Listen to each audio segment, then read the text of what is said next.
Pese a los anuncios del Ministerio de Educación sobre los descuentos a profesores que no retornasen a las aulas, continúa en buena parte del país la huelga magisterial que lleva ya más de 50 días.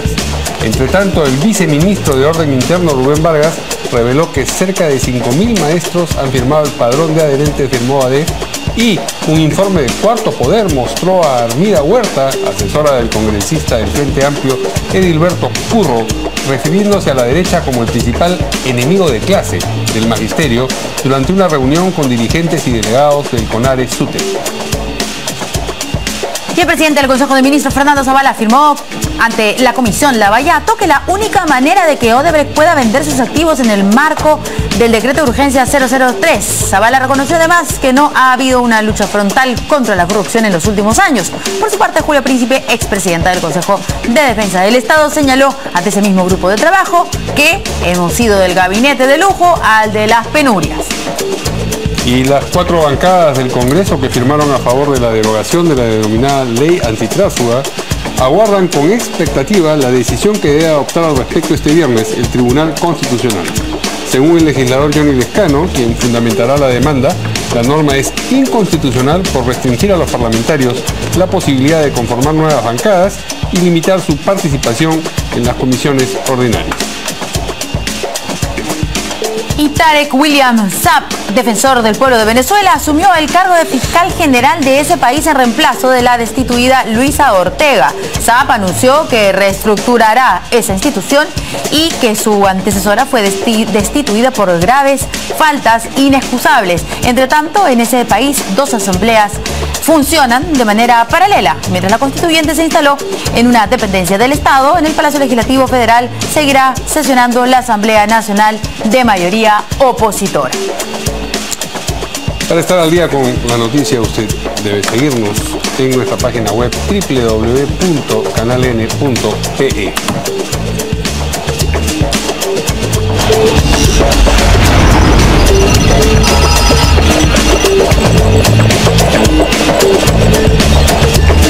Hola amigos, ¿cómo están? Buenas noches. Empezamos una semana informativa aquí en Portada. ¿Qué tal, Verónica? ¿Qué tal? ¿Cómo estás, Mario? Muy buenas noches. Vamos a presentar rápidamente a nuestros invitados. Tenemos a la doctora Marta Chávez, excongresista. ¿Cómo está? ¿Qué tal? Buenas noches. Y Alberto Adriancet, ex parlamentario andino. ¿Cómo están? Gracias por estar con nosotros. Vamos rápidamente a las calles. Bueno, como saben, para hoy se había convocado a diferentes movilizaciones aquí en Lima de maestros que han venido del interior del país. Vemos ya a nuestro compañero Fernando Llanos que nos informa. Fernando. Hola Verónica, buenas noches. Y aquí el número de maestros que vienen desplazados de distintos puntos del país se multiplica con el paso de los minutos. La concentración es aquí en la Plaza San Martín. Aquí están los principales dirigentes a nivel nacional que primero desconocen al CEN del SUTEP, que encabeza a Alfredo Velázquez, que había anunciado en los días previos el levantamiento de la huelga. Pues este comité de lucha que encabeza, que preside Pedro José Castillo, desconoce a este grupo del Comité Ejecutivo Nacional del SUTEP y por tanto no reconoce negociación alguna a la que haya podido llegar con el Ministerio de Educación. Este bloque aquí, les decía, tiene representación de las distintas regiones del país, las que iniciaron el proceso de esta huelga nacional indefinida el 12 de julio y los que empezaron un tanto antes, como por ejemplo el Cusco, que decía su dirigente Ernesto Mesa, llevan ellos 52 días en medida de protesta. Están exponiendo, están dando sus puntos de vista aquí los representantes de cada uno de los gremios regionales del Perú. Está tomando la palabra en este momento el Callao. Está tomando la palabra en este momento el Callao y está aquí otra vez con nosotros Pedro Castillo. Él preside este comité de lucha. ¿Cómo está la situación en este punto de la noche? Estamos en señal en vivo a través de Canal N. Sí, bueno, tenemos el reporte, doctor, que es que también en este momento acaba de llegar la región de Moquegua y la región de Ucayali, y tenemos el dato también muy real de que también en la región de Loreto acaba de sumarse a la huelga nacional indefinida, tal como la base también de Tumbes, ¿no?, de San Martín y Amazonas. Entonces, llamo a través de este espacio a todos los maestros del país. De esta huelga depende de arrancar al Estado, de arrancar al Ministerio de Educación, la dignidad del maestro. Explíquenos una cosa, Pedro. Hay dos bloques, el de Alfredo Velázquez, que dice que se levanta la huelga, y el comité de lucha que manejan y que preside usted. Bueno, los que en vida fueron el CEN del SUTEP nunca se fueron a una huelga nacional indefinida, porque ellos no representan a los maestros, es un sindicato del Ministerio de Educación. Ahora, ¿cuál es? A ver, toca en este momento que tome la palabra Pedro Castillo. Entenderán que la posibilidad de retorno es medio complicada aquí con la cantidad de gente, de voces que hay aquí, pero el detalle que les contaba, ¿no? Y que acaba de marcar Pedro Castillo, él es de Chota, de Cajamarca, que no se reconoce a Alfredo Velázquez y al Comité Ejecutivo Nacional del SUTEP, que está obviamente aquí en Lima, y que ha señalado en los últimos días que la huelga se ha levantado.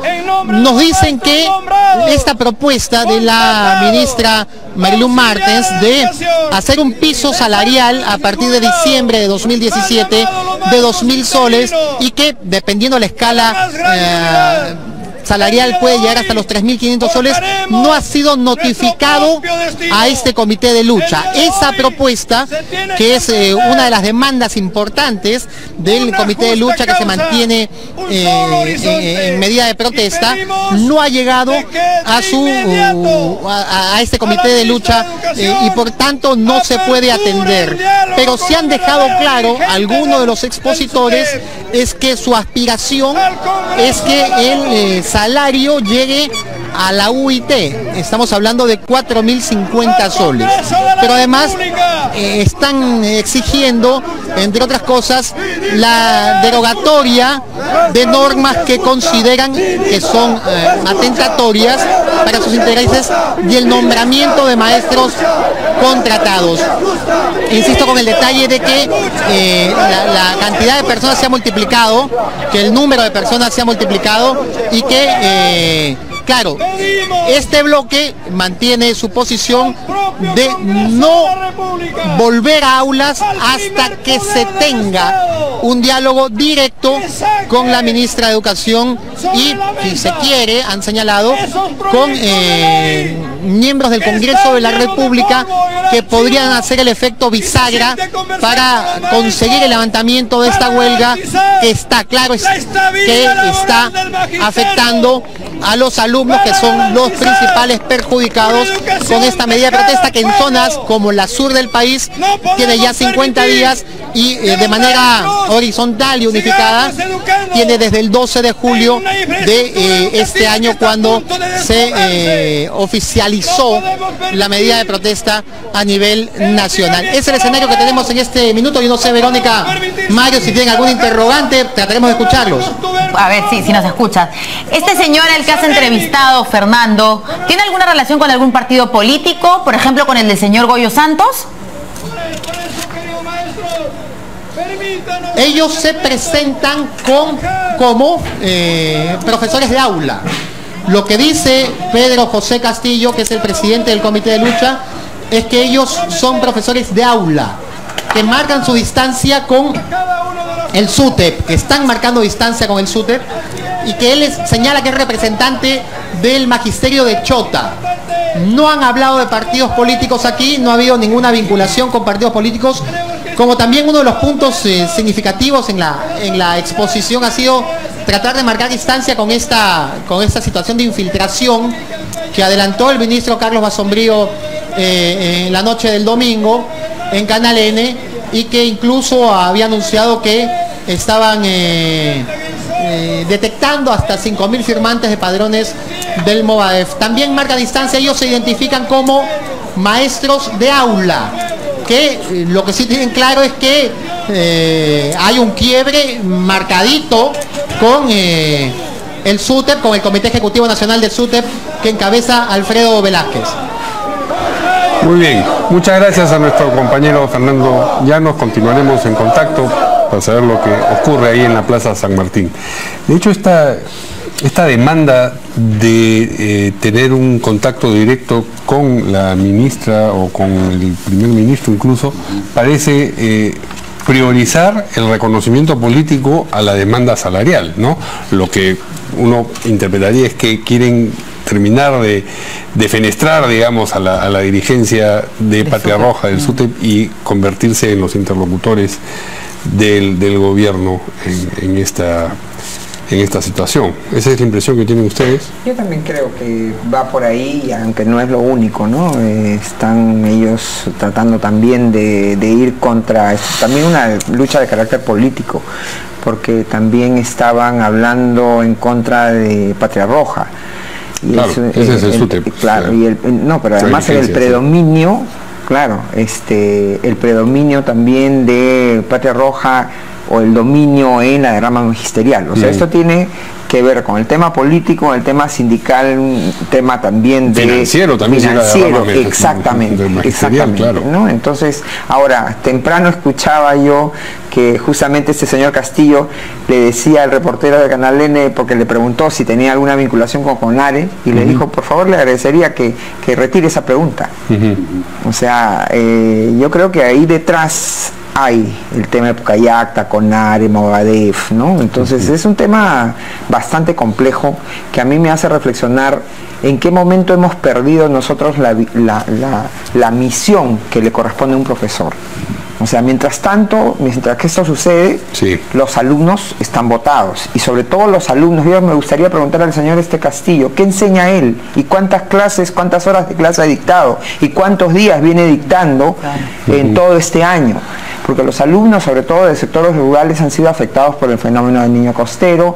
Son niños que van a clases multigrado, los profesores a veces están solamente 2 días por semana, son niños que caminan kilómetros de ida y regreso, y entonces al final son los más afectados. Se ha perdido la misión, y eso no es culpa solamente de los profesores, pero creo que en gran parte los profesores son piezas fundamentales del sistema educativo, pero también el Estado, ¿no? Yo creo que es momento de pararnos a reflexionar quiénes están educando a nuestros hijos y si se está educando a nuestros hijos, ¿no? Alberto, sí, fíjate, yo creo que está pasando una cosa parecida a lo que pasó en el año 70, en el sentido cuando justamente Patria Roja logra y conquista lo que más tarde sería el SUTEP. O sea, siempre aparecen sectores, en mi opinión, radicalizados. O sea, lo que pasa es que se han juntado dos demandas desde mi punto de vista, o dos intereses, pero como se han traslapado, como en los mexicanos, superpuesto, ¿no?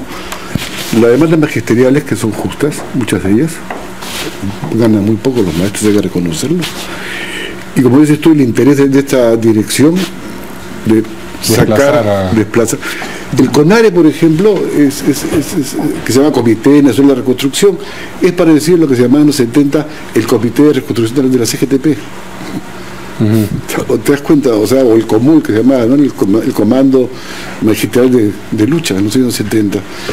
Y este señor que habló del Callao, hay una televisión, yo estaba buscando en mi internet el comunicado de SUTE del Callao, es del CONARE, que agrupa sectores más radicalizados del magisterio, pues, ¿no es cierto? Desde el Movadef hasta Pucallacta y hasta sectores radicalizados del magisterio que siempre existen.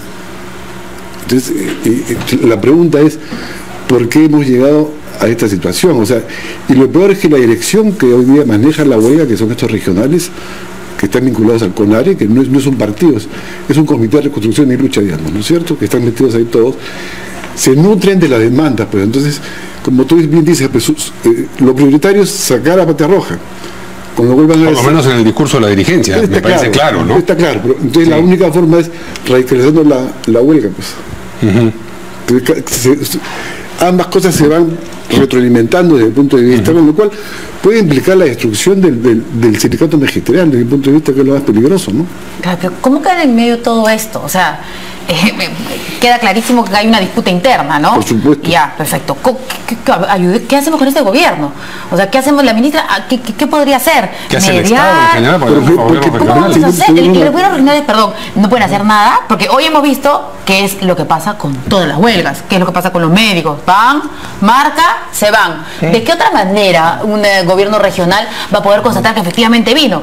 De ninguna persona que tiene un registro y sí marcaron. Si me pero permiten no un están. segundo, les recomiendo que lean el artículo que publicó Isabel Coral en Otra Mirada, que muestra claramente las conexiones entre gobiernos regionales y estos sectores radicalizados del magisterio, ¿no es cierto? Sí. Inclusive algunos de ellos, según ella, se han convertido en portavoces de la huelga.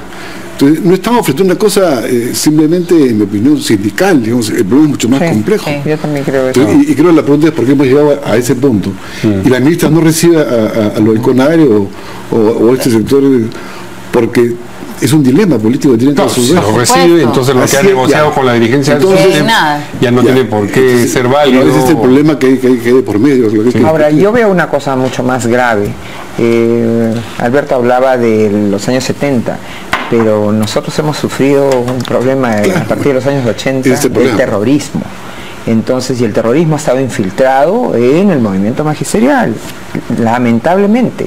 Y entonces esto es mucho más complejo que lo que puede haber pasado en otros episodios, porque el intento de CONARE, que está vinculado al Movadef y Movadef a Sendero Luminoso, es de tomar el magisterio y crear un caos, ¿no? Y esto me hace acordar, yo que trabajaba en el tema laboral, cuando había el tema del terrorismo en los años 80, inicios de los 90, y la infiltración que hicieron a los sindicatos, Sendero Luminoso y el MRTA, la amenaza el quitar la vida a los gerentes de personal, a los relacionadores industriales, generó un caos. Yo creo que detrás de esto hay el gravísimo problema del caos.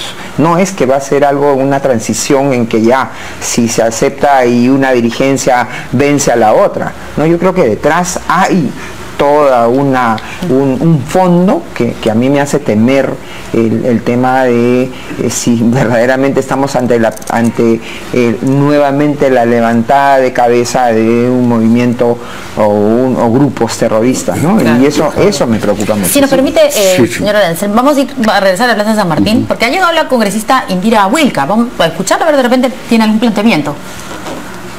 Como por ejemplo 2.000 soles como piso salarial este año, pero falta por ejemplo saber qué va a pasar con los profesores contratados. Muchos de ellos ni siquiera tienen derecho a un beneficio social mínimo como escolaridad o beneficios básicos para poder sobrevivir. También está en materia de preocupación de los maestros todo lo que tiene que ver con la inversión en infraestructura. No se ha dicho por ejemplo cuánto se va a aumentar también para que ellos puedan realizar las actividades que llevan a cabo en buenas condiciones. Entonces conversemos, es lo único que estamos exigiendo los maestros acá, que no se les, trate de manera soberbia. Lo que ellos quieren es sentarse a dialogar con el gobierno de su país y que se les reconozca los reclamos que sean justos, nada más que eso. Se entiende que hay una afectación al alumnado, hay una afectación clara al alumnado que está perdiendo clases. Hay una afectación, pero para que esa afectación culmine, lo que hay que hacer es buscar puntos de coincidencia y entendimiento, no imponiendo, no dándole la espalda a quienes justamente son la presencia del Estado en las regiones más alejadas del país. ¿Usted se podría sentar mañana con el señor Castillo y con la ministra?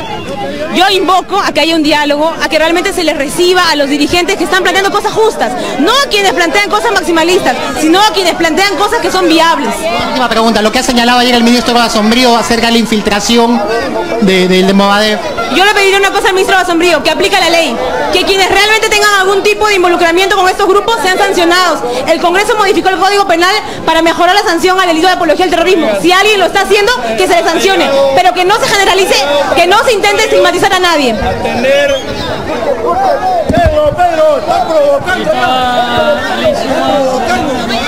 Bueno, conversar con nuestro compañero Fernando Llanos en este momento va a ser un poco complicado, ¿no? Pero queda claro aquí que por lo menos la congresista Indira Wilca está manifestando públicamente su respaldo a este sector. Claro. O sea, queda claro que el SUTEP está diciendo que dialoguen con ellos, porque el SUTEP ya firmó, alternativamente al SUTEP, ¿no es cierto? Claro. Bueno, sería bueno, no sé, preguntarle ya para que quede eso zanjado si es así o no.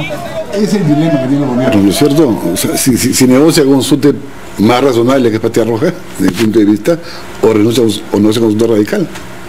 Ese es el dilema que tiene que... Lo que ha pasado es que, fíjate, si tú te das cuenta, en estos momentos hay una serie de huelgas, ¿no es cierto? Sí. Claro. Ha empezado hoy día de administrativos del ministerio, obstetras, enfermeras. ¿tú cierto? Y se han seguido sumando más huelgas. Y lo cual plantea un tema de fondo, o sea, yo creo que no son demandas de gente que está media loquista, ¿no? O sea, hay demandas justas detrás, como en este caso el magisterio. Yo sí creo que efectivamente se requiere negociar bien entre todas las partes. Porque en realidad mi impresión es que este radicalismo que está viendo en el SUTEP va a conducir a su destrucción. Porque en realidad, tú te das cuenta, ahora están pidiendo un piso salarial de una UIT. Es que está negociando justamente como él dice, pues, no ha sido notificado la decisión del ministerio del piso, ¿no es cierto? A mí me tienen que reconocer, no ellos. Ahora, con respecto a lo que mencionaba Marta Chávez sobre la presencia dentro del magisterio de todavía pensamiento y personas con ideas radicales y cercanas al terrorismo, hemos tenido dos noticias ayer. Por un lado, el Ministerio del Interior, a través del viceministro de Orden Interno, Rubén Vargas, reveló que cerca de 5.000 maestros han firmado el padrón de adherentes del Movadef. Muchos de ellos, además, coincidentes con los sectores, las regiones que están acatando la huelga. Y de otro lado, hubo un informe de Cuarto Poder en el que se mostraba a la señora Armida Huerta, que es asesora del congresista del Frente Amplio, en una reunión del 15 de julio con dirigentes y delegados del CONARE-SUTEP, en donde en medio de este discurso se refería a lo que ella denomina la derecha y su aliado Patria Roja como enemigo de clase del magisterio. Enemigo de clase no es cualquier concepto, es un concepto dentro de una teoría, dentro de la teoría de la lucha de clases, que no descarta o que tiene como uno de sus instrumentos la lucha armada. De manera que ese es el contexto grave en el que esta expresión es pronunciada, y además cuando dentro del mismo informe el periodista va luego a pedirle precisiones a la señora Huertas y incluso al congresista Edilberto Curro, que es a la persona a la que la señora Huertas la llevó, asesora, ¿cierto? La señora Huerta primero dice, usted está tratando de sacar de contexto, y después relativiza y dice que esto de enemigo de clase es como hablar del rival de un equipo de fútbol, o del adversario, creo que es la palabra que utiliza. Eso pues no resiste análisis. Mientras que Edilberto Curro se enreda en un trabalenguas donde dice, bueno, nosotros no podríamos decir eso, pero en cualquier caso, de repente la persona lo que quiso decir es que esta dirigencia no representa pues al magisterio, es decir, una especie, como decía, de trabalenguas, pero hay estos elementos. Sí, y lo preocupante, Mario, en relación a esto, no es algo de que simplemente hablar de teorías o de miedos, sino esta gente que tiene esta identificación con una determinada ideología y que utiliza esta fraseología que conocemos muy bien, a ellos no les interesa solucionar los problemas, ellos quieren agudizar más bien los problemas. Eso es lo que hay detrás. Entonces, cuando señalamos nosotros la preocupación de que tras el telón esté algo mucho más peligroso, es porque a estas personas no les va a interesar solucionar ningún problema, ni siquiera la situación salarial de los profesores, menos la infraestructura. Reitero, no se necesita ser muy activista ni docente para darse cuenta la situación calamitosa por la que pasan los escolares, sobre todo de zonas rurales, pero a ellos no les interesa solucionar eso. Ellos quieren utilizar esto para llevarlo a esta lucha de clases, a esta confrontación que, de acuerdo a la teoría, la filosofía, así es, ¿no? Es agudizar las contradicciones para lograr pues que se realice esta síntesis entre la antítesis y la tesis, ¿no? Entonces yo creo que esto es bien peligroso. Yo no hago una interpretación que me tranquilice solamente en una pugna de liderazgo. Yo creo que hay una pugna mucho mayor detrás. Pero yo creo que por ese camino creo que nos podemos equivocar, ¿ya? Desde mi punto de vista, porque no... O sea, ¿qué? ¿Hablar de terrorismo? No. Yo creo que hay un problema, como me ha dicho Marta, que el terrorismo fue en los 80, que redefine el problema desde el punto de vista de los 70, ¿no es cierto? Porque en el 70 nadie pensaba en el terrorismo. Fue muy breve, ¿no? Lo del 67. Yo desfilaba a favor del SUTE o común del año 72, cuando era estudiante de la Católica, o sea, y no imaginaba una cuestión terrorista. O sea, sí, claro. Es cierto que la violencia de los 80 redefine todo este conflicto, e inclusive redefine el radicalismo en el país, ¿no es cierto? Y que efectivamente tiene un lado efectiva de lucha armada y de violencia, yo reconozco eso. Pero acusar, digamos, a todos los que emplean estas palabras de marxismo-leninismo como terroristas me parece un error. Me parece un error porque metes ahí a Pedro Sánchez Martín. No, lo que estamos diciendo es que recoge la retórica propia de un pero, sistema de pensamiento que hace. Pero hay que tumbar, o sea, lo que sí hay que prestar atención es al Movadef, que tiene como objetivos claros, en mi opinión, como se dice en un artículo, tirarse abajo la ley del magisterio y sobre todo de la derogatoria del decreto supremo 019-2010 respecto a los procesados y la vinculación de procesado por terrorismo y ser maestro. Vamos a escuchar qué es lo que dijo el ministro sobre esto. No, lo que tengo que decir es que hay que focalizar mejor, porque si no generamos un clima que finalmente nutre al sector más radical. Eso es verdad. Lo va a nutrir de todas maneras. Me parece que también. Pero eso no quiere decir dejar de denunciar que hay una persona que está hablando todavía de enemigos de clase y que eso pertenece yo te puedo decir que la democracia convierte a los enemigos en adversarios a través de procedimientos. O sea, me parece que es una lógica muy simple. Cualquier alumno de ciencia política te puede responder así. Pero lo que te quiero decir es que pero hay que mirar bien, ¿no es cierto? Y además atender las demandas del magisterio de muchos sectores que por algo protestan, digo yo, no porque están motorizados solamente por una banda de loquitos, ¿no? Vamos a escuchar qué fue exactamente lo que dijo el ministro Basombrío. Actuaremos con firmeza, pero te digo con mucha claridad, SUTEP con ARE cruzó una línea antes de esto, ¿ya? Y esa línea viene acompañada de denuncias mucho más fuertes. Usted ha hablado antes de 10 denuncias. Antes de las denuncias. ¿Se vienen muchas más? De otra naturaleza. De otra naturaleza, y esperamos, por el bien. ¿De qué naturaleza, ministro? Que involucran al SUTE con ARE como estructura. O sea, como estructura terrorista. Criminal. Criminal, bueno, terrorista. No todo lo criminal es terrorista. En este caso sí. Va a haber una denuncia que ya ha sido presentada, la vamos a hacer público en los próximos días. No estamos dispuestos a tolerar que en nuestro país Sendero Luminoso logre disfrazarse de una organización magisterial para seguir haciéndole daño a nuestro país. No estamos dispuestos. Eso quiere decir que aparentemente está en una disputa de poder con Patria Roja, que controla el Sindicato Nacional. Y estos grupos están mucho más a la izquierda que Patria Roja, incluyendo algunos que a nuestro juicio están vinculados a Sendero Luminoso. Ahora, mañana... Dirigencias, Dirigencias. Sí. Esas dirigencias, ¿qué quieren ahora? Quieren tratar de tener una victoria política, pero no magisterial. No magisterial. O sea, para usted usan al magisterio para lograr esa victoria política. Están infiltrados o logran manejar algunos sindicatos. Nosotros, a ver, el gobierno y tú, Enrique, tenemos simpatía con la demanda de los maestros. Ganan muy poco. Así es. Y hemos hecho un esfuerzo porque ganan cerca de 5.000 profesores, 4.819 para ser exactos, profesores que han firmado el padrón de adherentes, el padrón del Movadef, en su pretensión de convertirse en un partido político. Entonces tenemos a cerca de 5.000 profesores que siguen la línea del Movadef, es decir, siguen la línea de una estrategia política de un grupo terrorista. A ver, entonces son 5.000 que han firmado. Es preocupante. Que han tenido el atrevimiento de firmar, a sabiendas que quienes están detrás son los abogados de Abimael Guzmán, porque no son cualquiera. No estamos hablando acá de jóvenes que han vivido la época terrorista, ¿no? Tampoco. Ahora, ¿qué les darán esos profesores como contenido a sus alumnos? A mí me preocupa muchísimo eso. ¿Qué les dan como valores, como ideas, conjunto de ideas? ¿Qué justificación, por ejemplo, se hace de lo que significó el terrorismo en el Perú?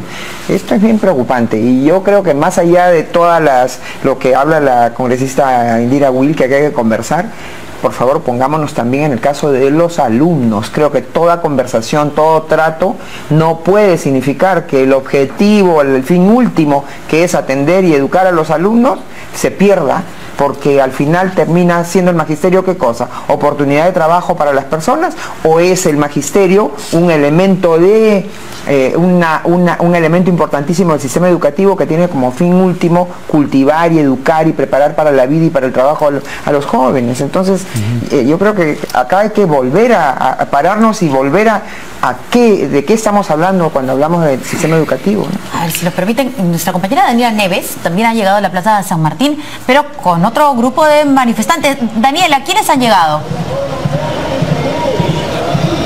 Verónica, ¿cómo estás? Muy buenas noches. Quienes han llegado hasta este punto y con una gran concentración, mejor dicho, son los fanáticos y barristas de Universitario de Deportes, que el día de hoy cumplen 93 años. Ellos tienen permiso de la prefectura para poder realizar esta concentración en la Plaza San Martín. La Policía Nacional del Perú se encuentra en este punto y es hacia el lado izquierdo, en todo caso de la pantalla, que podemos observar que aún permanecen los maestros que se encuentran en huelga y que han llegado de distintas partes del país para reunirse y hacer esta concentración. Ya efectivamente los maestros se están yendo, hemos visto a varios grupos, por ejemplo el grupo de Satipo, que ya se retiró, justamente cuando los barristas de Universitario de Deportes empezaron pues a arengar, a encender sus bengalas, pero la Policía Nacional se encuentra alrededor de la Plaza San Martín. Esto se encuentra controlado. Esta concentración de Universitario de Deportes va a estar aquí hasta las 8 de la noche, según lo que nos ha manifestado la policía, y luego se van a trasladar hasta Breña, hasta el estadio de Lolo Fernández, porque va a haber un evento por el aniversario de Universitario de Deportes. Ellos tienen permiso, ellos tienen autorización, ellos van a ser escoltados por la policía para evitar cualquier desmán en todo caso en el camino. Si bien la Plaza San Martín se encuentra pues copada de un montón de personas, todo está bajo control. En los alrededores ya se ha aperturado el tránsito vehicular sin ningún problema, todo se está restableciendo, pero en líneas generales lo que se vive acá y es un ambiente muchísimo más tranquilo, como lo habíamos informado hace ya una hora, con el tránsito vehicular pues bloqueado. Bueno, bien, Daniela, muchas gracias por la información. Este caos vehicular de todas maneras, ¿cierto? Si me permite, fíjate, por favor. Yo creo que efectivamente hay que luchar contra el Movadef. O sea, el Movadef hemos hecho una autocrítica, o sea, Crespo y compañía no ha renunciado a la lucha armada, sigue lanzando loas en Sarmiento Gonzalo, sí. Lo cual me parece inaceptable desde todo punto de vista, ¿no es cierto? Si, no quiero comparar, porque son distintos. El caso de la FARC en Colombia ha hecho todo lo contrario, ¿no es cierto? Ha entrado a las armas, ha renunciado a la lucha armada y se ha integrado al Estado político. Entonces, la pregunta que yo me hago, ¿por qué esta sociedad segrega tanto radicalismo? Exuda ese radicalismo, ¿no es cierto? Este radicalismo tipo Movadef, que es para mí espantoso, porque finalmente acá hacen el terrorismo, todo lo que hemos visto ya, hemos pasado en los 80.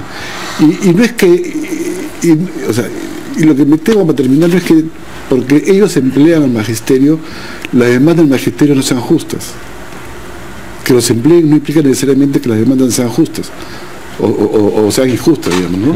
Entonces el Estado debería, desde el punto de vista, transparentar francamente las cosas que quiere hacer, porque ¿qué va a hacer con el aumento de los médicos? ¿Qué va a hacer con el aumento de los obstetras? Esto que dice señora Drancén, sí, es algo que hemos dicho un montón de veces, pero había como un paréntesis. Eso de que los terroristas, sí, claro, pues estos grupos subversivos se aprovechan, hay caldo de cultivo, pero lo hemos dicho muchas veces. ¿En qué momento se han vuelto a reorganizar? ¿En qué momento ha explotado? Porque, perdón, las marchas de los maestros, de la ex ministra Patricia Salas, hasta hoy hubo un paréntesis. No sé qué pasó en el Ministerio de Educación, no sé a qué arreglo llegaron, no sé qué pasó, pero pararon las huelgas. Pero antes, con la señora Patricia Salas, claro, también salió por esto. Y antes con el señor Toledo fueron meses. Y también casi lo sacan de la presidencia por estos problemas. Entonces hubo algo que se hizo y que no se ha seguido haciendo hoy. Y tenemos este resultado. Pero tiene que ver con la demanda, sospecho, ¿no? Entonces, o sea, las demandas son no hay que denigrar a los maestros con la justificación del Movadef. O sea, ese es el punto de vista. Y creo que se tiene que transparentar, porque yo cada vez entiendo menos lo que pasa en el país, porque se habla tanta de plata, que millones, y todo el mundo protesta. Entonces, que se diga francamente, le voy a aumentar esto, y se diga en tal cantidad de plazos, este es mi programa para el sector educativo, esto quiero hacer. ¿Qué es lo que se iba a hacer, dicho desde el 8 de julio, que lamentablemente no se hizo, que es otro punto aparte? Pero, yo creo que, a mí me parece que los padres de familia deben involucrarse más en el proceso educativo de sus hijos. Yo creo que hemos dejado un espacio así libre para que gente politizada llene de contenidos inadecuados, indebidos, y lo vemos en el resultado, en las prácticas cívicas de las personas, en sus comportamientos. Y creo que no hemos avanzado, lamentablemente, y gran parte de ese problema me parece que de esa responsabilidad la tiene el proceso educativo que estamos siguiendo, ¿no? Bien, hemos hablado de la intervención de la señora Huerta en esta reunión con dirigentes y delegados del CONARE SUTE, pero no hemos visto las escenas. Yo creo que corresponde verlas y corresponde ver el intento de explicación lo que dijo, ¿no es cierto? Vamos a escuchar. Huerta, del reportaje de Cuarto Poder, por favor. El discurso entre los profesores. Mire, compañeros, nuestro enemigo de clase es muy poderoso. Toda la derecha se junta. Mire, compañeros, si no sabemos hacer una verdadera alianza y unidad en la acción, en la lucha, vamos a tener la misma experiencia del 2002. Entonces, compañeros y compañeros, estamos dispuestos desde el despacho donde me encuentro, impulsar, trabajar conjuntamente con todos ustedes. Mi saludo, mi respaldo, y trabajemos por la más amplia unidad, compañeros. Nadie lo va a negar que existen clases sociales. Dentro de esas clases sociales que existen, el magisterio indudablemente tiene aliados. Y los aliados más importantes que el magisterio va a tener es los padres de familia que a sus hijos le enseña, y que es el pueblo, y que pertenece a los sectores populares. Lo diríamos, incluso en las encuestas dicen, ¿no? Clase A, B, vota por tanto, clase C, tanto. Entonces, estos sectores, que son de los sectores populares, son nuestros aliados. ¿Y los enemigos quiénes son? Esa era mi pregunta. No, yo creo que es obvio usted verlo con claridad. Lo siguiente, es una parte, creo que es una declaración. Yo no lo puedo ver con claridad, por eso le pregunto, por eso, profesora. Lo sé que usted lo está viendo. Le pido una explicación. Es un discurso, dentro de ese discurso sale esa parte, ¿no? Pero yo le estoy explicando con claridad. Ahí faltaba la parte en la que dice que es como el adversario del equipo de fútbol. ¿De qué fútbol? Pero hay reglas.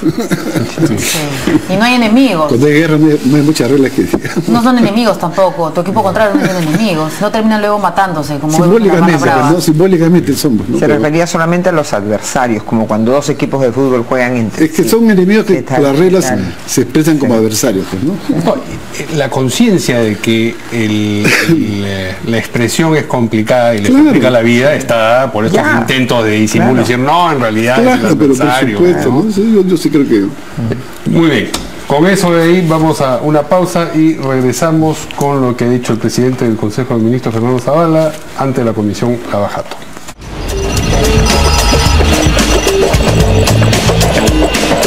Bueno, el señor Fernando Zavala, el presidente del Consejo de Ministros, estuvo finalmente en la Comisión Lavajato del Congreso y dijo que la única manera de que Odebrecht pueda vender sus activos es en el marco del decreto de urgencia 003. Además, ha reconocido que no ha habido una lucha frontal contra la corrupción en los últimos años. También habló la ex procuradora o expresidenta del Consejo de Defensa Pública, la señora doctora Julia Príncipe. Vamos a escuchar al ministro Zavala. Esa venta no se pudo concretar justamente por la intervención de la Procuraduría, que pidió una medida de inhibición al juez Carguancho. Y ahí es donde se detiene justamente ese procedimiento de venta. Es decir, todavía lo que existía justamente a lo que se refiere el decreto de urgencia 003 es el procedimiento. Ese procedimiento todavía estaba en el proceso de notificación de la posibilidad de venta de Olmos, a través de la solicitud que nos había hecho el gobierno regional de Lambayeque y el proyecto especial. Entonces estaba en el proceso de culminar ese procedimiento de venta, pero ha sido obviamente dejado en suspenso por ese procedimiento que solicitó la Procuradora. Entonces no se ha culminado, que es cierto que en los últimos años no ha existido una lucha frontal contra la corrupción. Es increíble cómo casos que después nos hemos enterado, este gobierno se ha enterado por Estados Unidos, por Brasil, etcétera, no hayan sido investigados por la Contraloría, Poder Judicial y Ministerio Público, y ahí compartimos su preocupación. Lo que no compartimos Bien. A ver, las primeras declaraciones de nuestros invitados antes de ver qué dijo la señora Príncipe. Sí, bueno. Yo creo que este decreto supremo, este decreto de urgencia, el 003, lo dije apenas lo leí, era un decreto de urgencia que, claro, se ha encontrado que es constitucional en la medida en que sí se refiere a materia económica, financiera, pero respecto del fondo, eso tiene que ser objeto de una modificación legislativa, que ya hay los proyectos planteados en el Congreso. Pero es un decreto que lo han dicho tirios y troyanos, sobre todo los especialistas, economistas, abogados, que es una norma absolutamente insuficiente, bastante benévola, sobre todo con los socios o los contratistas, asociados nacionales de Odebrecht. ¿Y por qué no hacer unas modificaciones? Porque acá lo que se critica, ¿no es cierto?, es que la ex procuradora y sus adjuntas, ¿no es cierto?, no llevaran esto de repente hacia el Congreso o permitieran que el Congreso de la República pudiera hacer estas modificaciones y más bien fuera el Estado contra el Estado. Sí, en verdad. Porque mientras es cierto que lo que buscaba ese decreto de urgencia era que no se paralizaran las obras, pero decididamente Olmos está paralizada.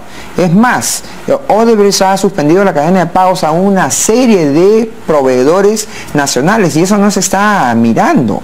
Hay pequeñas y medianas empresas que están sufriendo, inclusive quebrando, por el hecho que se ha suspendido el pago de los servicios o los bienes que ellos proporcionaron a estas empresas. Entonces, claro, puede sonar bonito de que haces un fideicomiso, que les impides el traslado de lo que vendan ellos hacia el exterior, pero por otra parte tienes un problema enorme. Y mientras tanto, no sabemos, y también es algo que solamente pasa en el Perú, ya otros países con menos daño, estamos hablando de Estados Unidos, estamos hablando de Panamá, y con menos daño de parte de Odebrecht y su corrupción han obtenido unas indemnizaciones enormes. Aquí no sabemos, ni siquiera se da el caso de que un fiscal, el señor Hamilton Castro, por más inteligente que sea, por más honesto que sea, que a sola firma ha comprometido a toda la Administración de Justicia del Perú y nadie sabe qué es lo que firmó el señor. Yo creo que eso no lo sabe el presidente del Poder Judicial, no lo sabe el fiscal de la Nación, no lo puede saber la comisión investigadora del Congreso. Y entonces, ¿de qué estamos hablando? Y entonces, aparentemente, hay que darle todas las ventajas a Odebrecht y a sus representantes. Inclusive, no se llega a entender, por ejemplo, se ha querido culpar a la procuradora Ampuero de que ha estado hostigando al señor Barata, cuando ella ha demostrado que el momento de proporcionar la información para acogerse a la colaboración eficaz ya terminó. Toda la información que él debió haber proporcionado, la debió haber proporcionado en un momento y estamos en la etapa de corroboración. Entonces, aquí hay cosas bien extrañas en relación a este manejo en relación a Odebrecht que en realidad nos hace preocupar a todos, ¿no? Yo creo que efectivamente el gobierno no tiene una estrategia ni contra lucha con la corrupción en términos generales, ¿no es cierto? O sea, ni tampoco específicamente contra el caso de Lavajato, ¿no? Mi tesis es que están todos involucrados. Ese es el plan principal. El presidente de la República. Todos. O sea, la propia excontralora Ampuero dijo cuando fue a entrevistarlo al Palacio de Gobierno, le preguntó sobre las cuentas, unas cuentas que había recibido dinero, y según ella el presidente se enojó y qué sé yo, perdió el control. Creo que todos están metidos, todos los políticos, todos los partidos, todos los gobiernos, y que por lo tanto sacar eso al aire, a la flota, es un terremoto, digamos, que no sé si la gente va a estar dispuesta, pero ese es el problema principal. O sea, si no habría tanta, como dice Marta, tanto misterio. O sea, qué cosas le dijo el fulano, qué le dijo el mengano, y por qué esconden las cosas. Y yo creo que ese es el problema principal. Además hay un tema, Alberto, se le ha sancionado a la procuradora Ampuero por supuestamente haber perjudicado la venta de Olmos, pero sin embargo no se ha cumplido ni con lo que dice el decreto de urgencia, que señala que cualquiera persona que esté interesada en adquirir un bien tiene que comunicarlo al Ministerio de Justicia. Y hasta ahora no existe esa declaración de interés de nadie por Olmos. Es decir, la culpan a la fiscal, a la procuradora Ampuero, y la sacan por supuestamente haber perjudicado algo que no se ha producido. Bueno, dice que está en proceso el ministro. Proceso, ese está proceso, en proceso, y claro, ¿y quién lo sabe? De lo que ocurrió ya no. Él no. Pero ese proceso se marca, y lo dice acá el artículo 4 del decreto de urgencia, con una declaración de interés presentada formalmente al Ministerio de Justicia. Así es, acá lo dice. Claro, acá lo dice. El Ministerio de Justicia dice, ¿no? Cualquier persona que pretende adquirir bajo cualquier título, etcétera, debe presentar al Ministerio de Justicia una solicitud escrita manifestando su interés. Es decir, se han puesto a negociar con alguien que no ha presentado formalmente su interés, su declaración de interés. Eso no se lo cree nadie.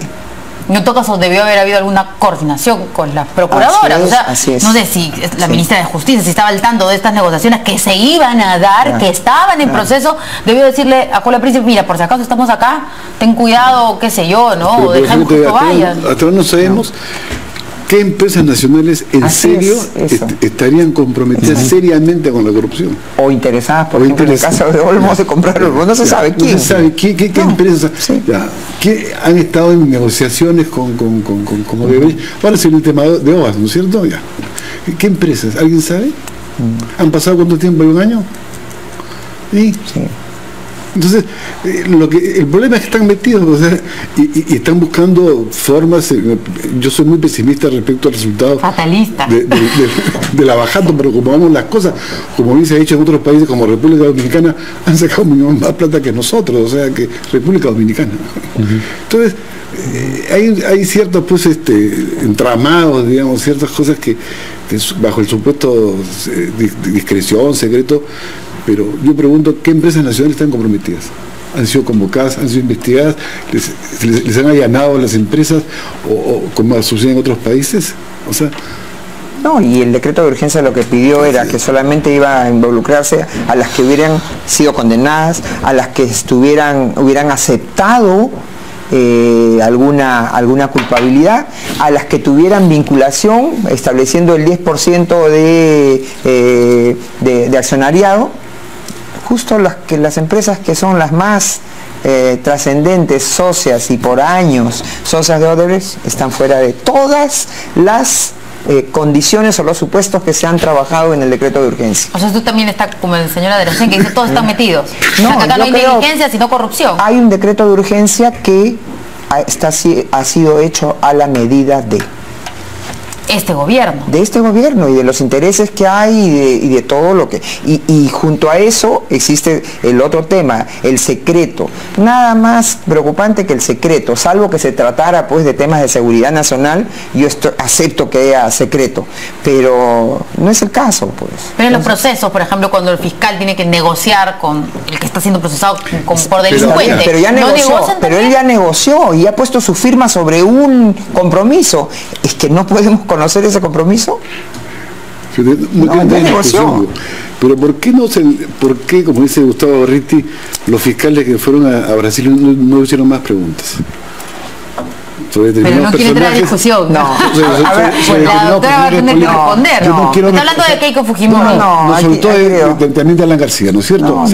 Pero además se supone que los fiscales han sido tocados por un interés político, han sido digitados. También. Pero además está mencionando al señor Gorriti, Alberto. El señor Gorriti ha viajado como 3 años de ida y vuelta a Brasil, supuestamente investigando la Lavallato, y no ha traído nada más que rumores. Y cuando han ido los abogados de la señora Heredia y el señor Humala, han querido le han puesto al señor Odebrecht la pregunta precisa, y el señor Odebrecht les ha dicho claramente, pregúntenle eso al señor Barata, porque él no le consta ni sabe de ninguna contribución. Y en el caso de Keiko Fujimori, no es el caso pues de la señora Heredia y del señor Humala, que hay otros testigos, que hay las agendas de la señora Humala, por favor. Esas agendas corroboran cualquier declaración. Pero en todo caso, en aras de la transparencia, usted también cree, así como nos dijo acá la congresista Rosa Bartra, que Keiko Fujimori debería responder ante la Comisión Lavallato, por ejemplo. Bueno, ella ha señalado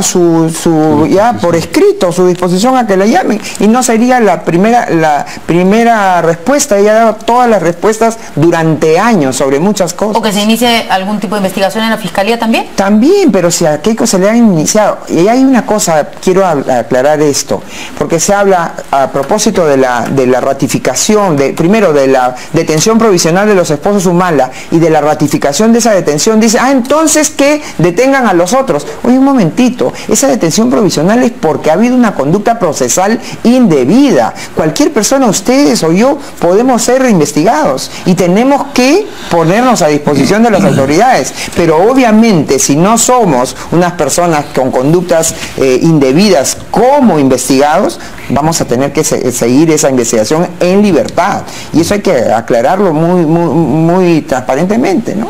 Bien, tenemos 2 temas más, pocos minutos. Vamos a una pausa y regresamos. Sí, podemos poner, ya no alcanzamos, podemos poner las declaraciones de la ex procuradora, ya nos alcanza el tiempo, o sí, ¿qué nos dicen? A ver, alguna de las cosas que he dicho, de repente del gabinete de lujo al de la penuria, que es una frase que ha llamado la atención ahora durante todo el día. Está en propaganda. A ver, ¿sí? ¿Podemos poner esas declaraciones? ¿Qué interés particular ha arrasado con la institucionalidad del sistema de defensa jurídica del Estado? Ha traicionado sus promesas electorales, ha sembrado la impunidad de empresas corruptas y finalmente ha frustrado la necesaria creación de la Procuraduría General del Estado. El Ejecutivo permitió una vez más que los equipos de defensa de sus intereses estuvieran incompletos, debilitados. ¿Cuál es la razón? Me queda claro. Puedo decir una frase, señora presidenta, que me queda claro realmente, que fuimos del gabinete de lujo al de las penurias. Bien, ahora sí vamos brevísimamente una pausa y regresamos por lo menos con uno de los 2 temas que nos faltan. Sí, no, de frente, ya. De frente, sin pausa, ok. Por favor, Belín, si nos acaba el tiempo y tenemos 2 temas importantes. ¿Tú qué hiciste con los bytes? Ay, por favor, bueno, ya. Entonces, tenemos, están esperando en el Congreso de la República que el Tribunal Constitucional se pronuncie sobre la llamada ley antitránsfuga. A ver, breves comentarios acá de nuestros invitados, para no dejar de hablar de Venezuela. El problema del transfugismo es un problema que viene afectando al Parlamento. En primer lugar, la ciudadanía tiene que tener claro que un independiente, cualquiera suelto en plaza, no puede ir como candidato ni a la presidencia ni al Congreso. Son los partidos los únicos que pueden proponer, o las alianzas de partidos, a candidatos a la presidencia de la República y al Congreso. Por lo tanto, hay que respetar la institucionalidad partidaria. Cuando a mí me tocó ser congresista en el periodo 2011-2016, junto con otros congresistas presentamos proyectos que el humanismo no quiso aprobar, inclusive fueron ya dictaminados favorablemente en la Comisión de Constitución. Bastante drásticos, porque este es un problema. No puede ser que en un grupo entren 20 personas y después terminen pues en 3 bancadas, con lo que significa no solamente desprecio de la voluntad popular, sino también de gastos inclusive, porque a cada bancada que se forma hay que darle, que es lo que pretenden los señores que han presentado la acción de inconstitucionalidad, hay que darle todas las comodidades, el apoyo logístico que requiere una bancada. Mineral, eso dice, así ¿no? es. A ver, ¿qué es el señor Adencén? Yo creo que es un tema muy complejo, ¿ya? Porque si uno define qué cosa es transfugismo, para comenzar, que ello se pasa una palabra típicamente española, viene del castellano. Saltaperico, digamos, entonces. No, transfugismo para mí sería cuando te compran con dinero, por ejemplo. No necesariamente. ¿No? Porque tú puedes, por ejemplo, el caso Humala, que ganó con un programa y lo cambió después. Que en mi caso, ¿no es cierto? Que yo fui elegido por Humala y yo me retiré del partido cuando vi que se iba por Pero la segunda vuelta la ganó después del cambio, ¿no? pero inclusive tampoco hizo lo que prometió para la segunda vuelta, desde mi punto de vista, ¿no? Digamos, van a contar. O sea, pero en todo caso, como parlamentario andino ya había sido elegido con la primera vuelta. Ellos ¿no? tienen que ser Así es. Entonces, no, pero además, hay que definir el fútbol. Dos, yo entiendo que el sujeto de la política en el Congreso es la bancada, que se logró después de muchos años que los parlamentarios no presenten proyectos de ley propios, sino que pasen por la bancada, porque había gente que presentaba más de 1000 proyectos de ley en la década del 90 y buena parte del 2000. Siguen presentando. Claro, pero también entiendo que son elegidos. O sea, acá hay una fractura que me parece una fractura política, no es como el caso, perdóname la palabra, no quiero hacer un juicio de valor, Vilcatoma, Patricia Donaire, Vieira, que se han ido casi o por expulsión o porque han renunciado. Aquí hay una fractura por razones político-ideológicas y por lo tanto me parece que ¿qué cosa pesa más? ¿El derecho efectivamente, como dice Marta, de las bancadas partidos o el derecho de los parlamentarios a tener voz, ¿no es cierto?, propia en el Parlamento? Ya, pero y pueden presentar proyectos de ley. Lo pueden presentar. Ya, pero ese es un problema que me parece que es real, o sea, si no están condenados, creo que yo al minuto para que hablen. Entonces, sí amerita una discusión, creo que hay un conflicto ahí, es mucho más complejo. Piensa que yo estoy en contra de los saltapericos. ¿Tú crees que Patricia Donaire no sabía dónde se metía, por ejemplo, cuando se metió al Fujimori? Y la señora Clave Tú también sabías dónde te metías, Alberto, sí, por supuesto, porque sabíamos quién era un malo. Y por eso yo me saqué un poco tiempo. No, pero sea cualquiera la razón, porque siempre se van a encontrar razones. Hay una cuestión objetiva, una responsabilidad objetiva. No quiero estar más en este partido porque los otros no me merecen o los otros me votan, ya pues, no puedes, tienes que asumir algún costo. Hay una fractura real, pues, ¿no? Es lo que yo digo, ¿no? Les agradecemos a nuestros invitados esta noche, pero ya son las 8, tenemos tiempo. Y nos vemos mañana aquí en Portada. Buenas noches.